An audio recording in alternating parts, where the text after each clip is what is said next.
Bienvenue dans le podcast à contre-courant, le podcast des mères audacieuses, le rendez-vous inspirant qui met en lumière des femmes et des hommes qui ont choisi de redéfinir leur trajectoire, de créer leur propre voie et de conquérir leur indépendance.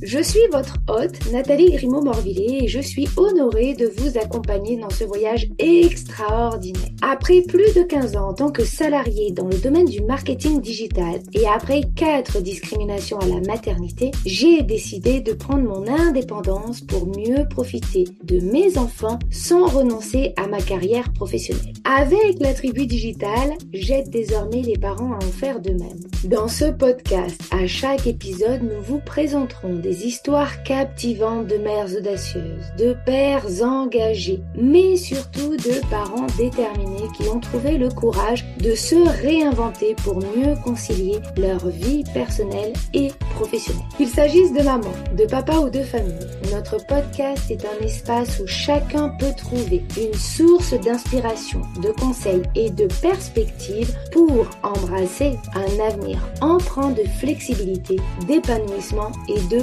conciliation ainsi que de succès. Si vous êtes à la recherche de nouvelles manières de penser et ou de travailler ou encore d'astuces, c'est le podcast qu'il vous faut. Prenez dès à présent votre boisson préférée et c'est parti. Retrouvons-nous dans le nouvel épisode du jour. Bonjour, aujourd'hui je reçois Élodie Marlier. Elle s'est reconvertie en 2020 grâce à la tribu digitale en tant que social media manager en freelance. Après avoir travaillé plusieurs années dans le domaine commercial en tant qu'assistante commerciale puis commerciale export dans une PME en CDI, elle a décidé de changer de voie lorsqu'elle est devenue maman. Il lui semblait essentiel de pouvoir profiter de sa fille, de la voir grandir et se développer sans arrêter de travailler. Dans cet épisode 5, nous plongerons au cœur de l'idée que l'entrepreneuriat ne rime pas nécessairement avec solitude. Que vous soyez déjà entrepreneur ou que vous envisagiez de vous lancer avec cette peur d'être seul, Élodie vous partagera sa vision de l'entrepreneuriat, mais surtout comment vous pouvez réduire l'isolement et même travailler en équipe tout en gardant votre indépendance professionnelle. Je ne vous en dis pas plus et je vous laisse la découvrir dans ce nouvel épisode de podcast à contre-courant, le podcast des mères audacieuses. Un épisode explorant le pouvoir de l'union dans le monde entrepreneurial. Bonjour Élodie. Bonjour Nathalie. Alors, je suis ravie de t'accueillir sur ce nouvel épisode de podcast. Est-ce que, pour commencer, tu peux te présenter à celles et ceux qui nous écoutent? Très contente aussi, merci beaucoup. Donc bien sûr, moi je suis Élodie Marlier et je suis indépendante depuis début 2021 maintenant. J'étais avant cela salariée dans une entreprise d'équipement sportif pour la pratique d'arts martiaux et sports de combat. Ouh là là, il faut pas trop t'embêter. Alors du coup, C'est ça. bon, et tu es devenue maman. Est-ce que tu peux nous dire depuis quand et combien d'enfants tu as? Oui, alors je suis l'heureuse maman d'une petite Isabelle depuis quasi le début du premier confinement, le 18 mars 2020, lors de la crise sanitaire de la Covid-19. Ah oui, donc effectivement, un moment un petit peu particulier pour donner naissance. C'est ça, très très particulier même. Hmm. Alors, est-ce que tu peux aussi nous dire comment on s'est rencontrés?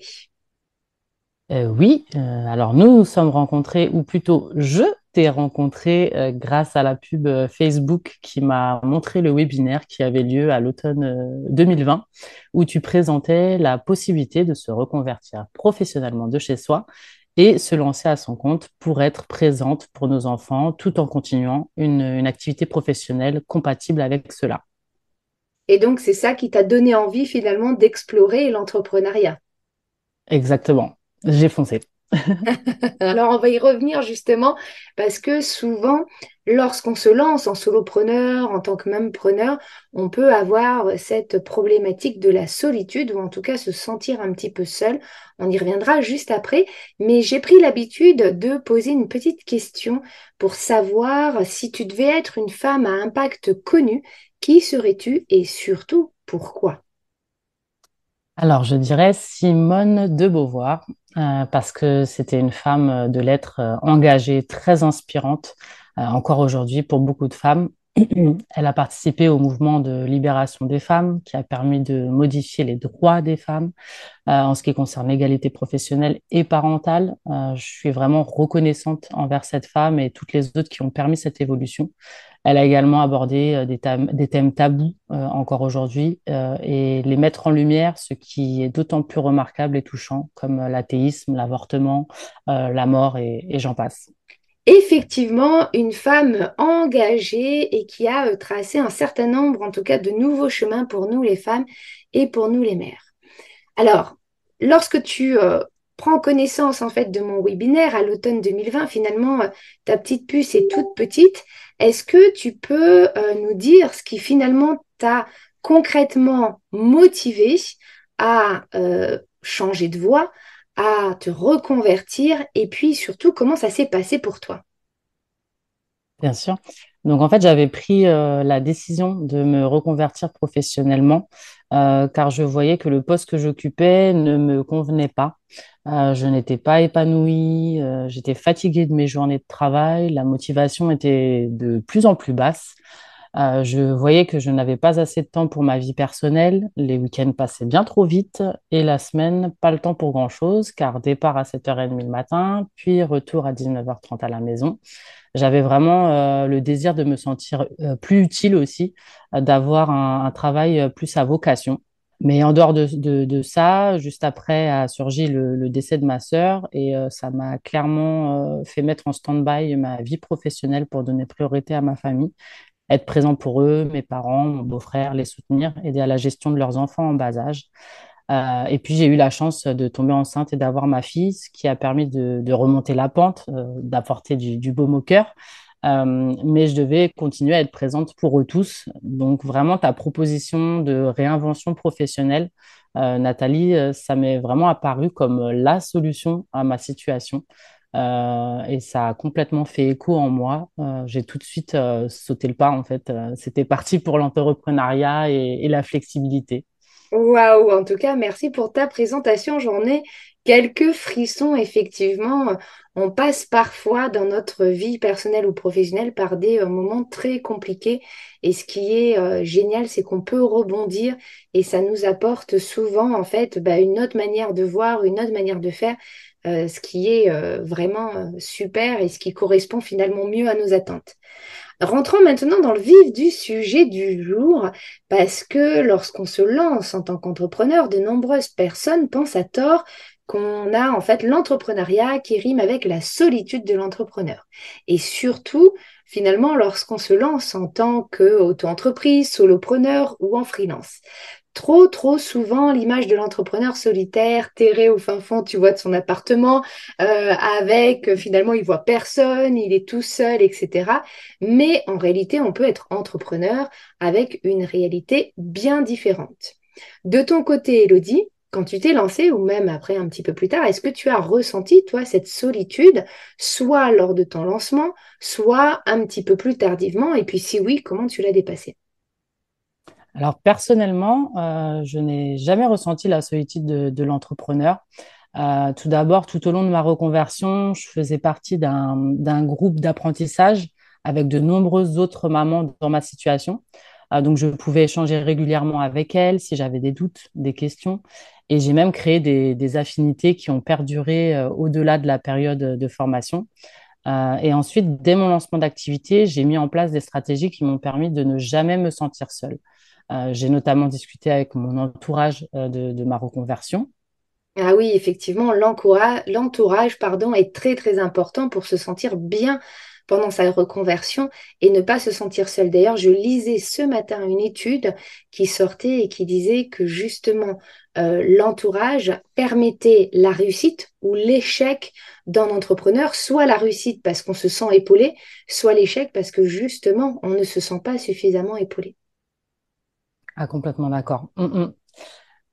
Et du coup, j'ai aussi rencontré d'autres entrepreneurs dans des réseaux spécifiques lors d'événements, notamment en soirée, en matinée, lors de déjeuner. Et d'ailleurs, lorsque j'ai rencontré une surcharge de travail, grâce à la communauté et la tribu digitale, j'ai pu en parler à une membre qui m'a aidée pendant cette période délicate pendant laquelle j'avais mal évalué mon temps disponible avec la charge de travail que représentaient certaines prestations. Ah oui, c'est vrai que c'est vraiment chouette cette sororité entre les membres de la communauté. D'ailleurs, je suis à chaque fois, moi, étonnée des amitiés qui se créent entre personnes parce que finalement, on ne s'est jamais vu ou quasiment jamais vu pour certaines et on arrive à créer quand même des liens qui sont quasi indéfectibles. Donc c'est vrai que voilà, il y a une force et une sororité vraiment impressionnante. Alors, est-ce qu'il y a d'autres choses que tu as mises en place ou que tu envisages justement de mettre en place prochainement? Alors oui, je réfléchis à créer des partenariats avec des corps de métiers complémentaires pour élargir mon offre et pour des collaborations afin de gagner du temps également.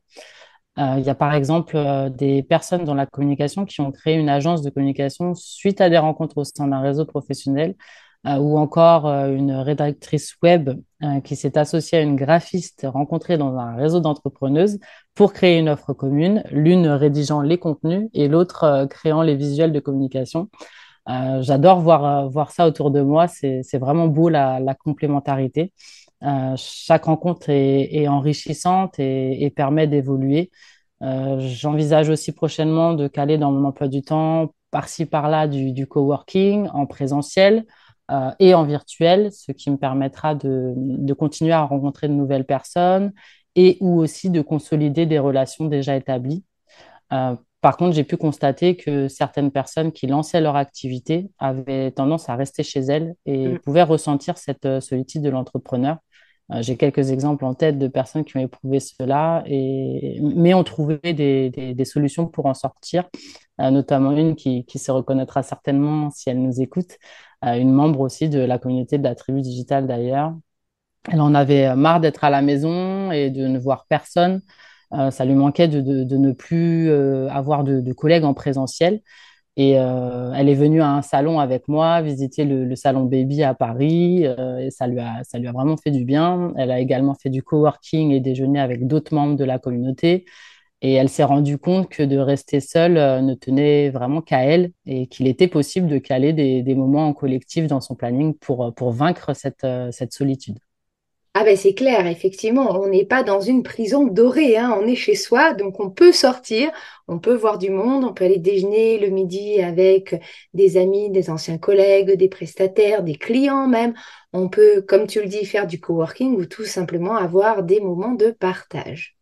On va passer maintenant en fait aux solutions pour justement les personnes qui subissent cette solitude et qui se sont pas encore mises en action finalement de définir un planning qui leur permet aussi de voir du monde pendant la semaine ou pendant des heures, je dirais, de travail, si on peut dire.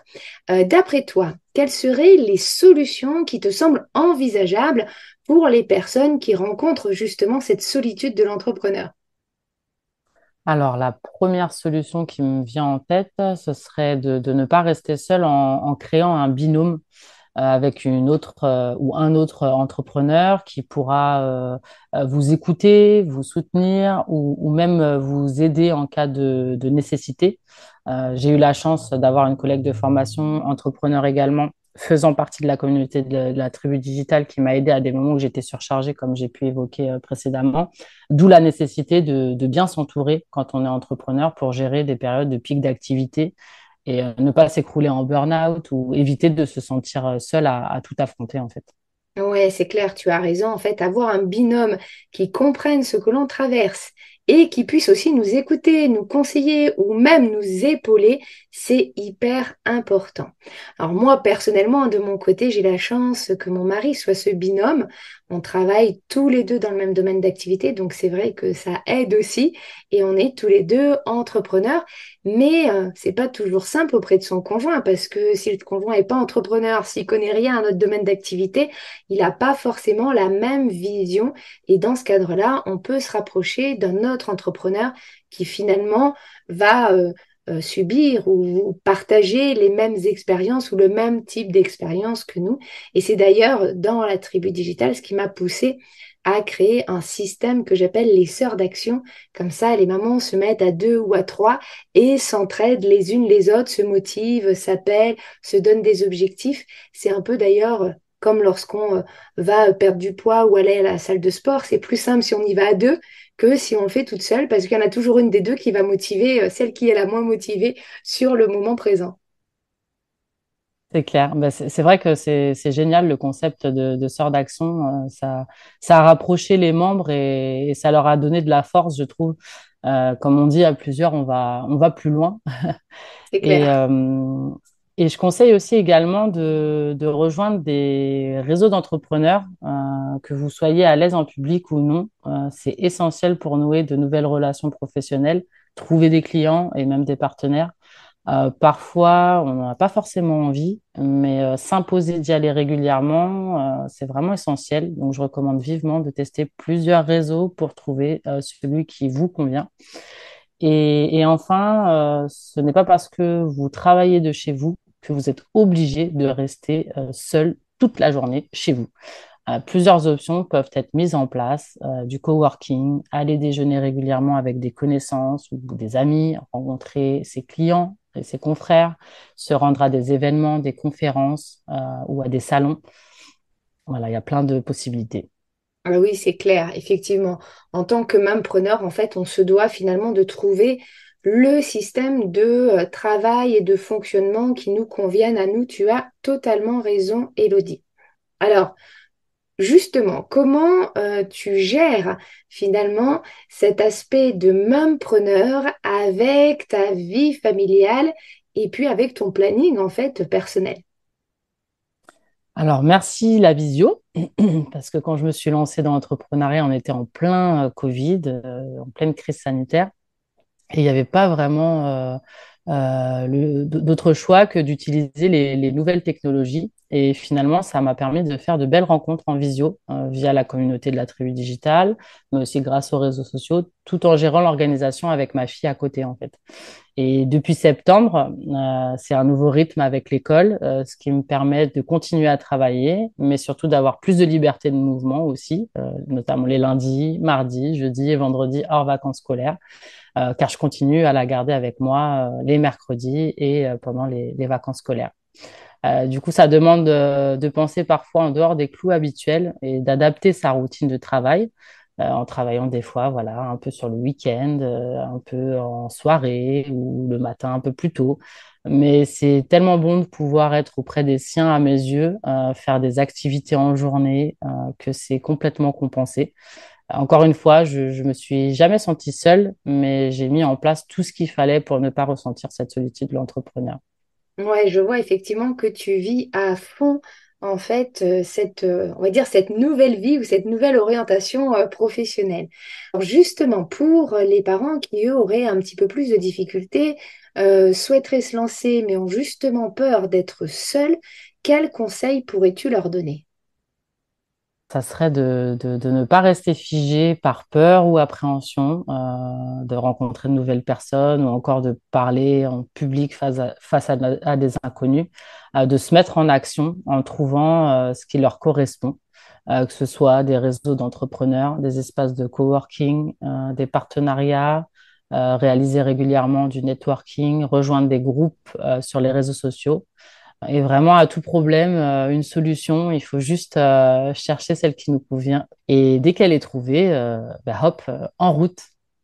Effectivement, se mettre en action, je le dis souvent, mais je pense que c'est la meilleure solution possible pour chacun et chacune d'entre nous. Pour finir, en fait, cette petite interview très intéressante où tu nous as donné vraiment beaucoup de conseils et j'espère que certains seront mis en place immédiatement par les personnes qui nous écoutent.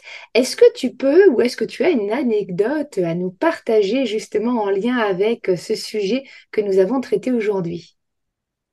Oui, je dirais que c'était assez rigolo de voir les réactions de mes collègues de formation, reconversion professionnelle avec qui je suis toujours en contact régulièrement, notamment deux d'entre elles, qui étaient toujours impressionnées de voir comment j'étais à l'aise d'aller dans des événements de réseau professionnel, d'échanger avec d'autres entrepreneurs.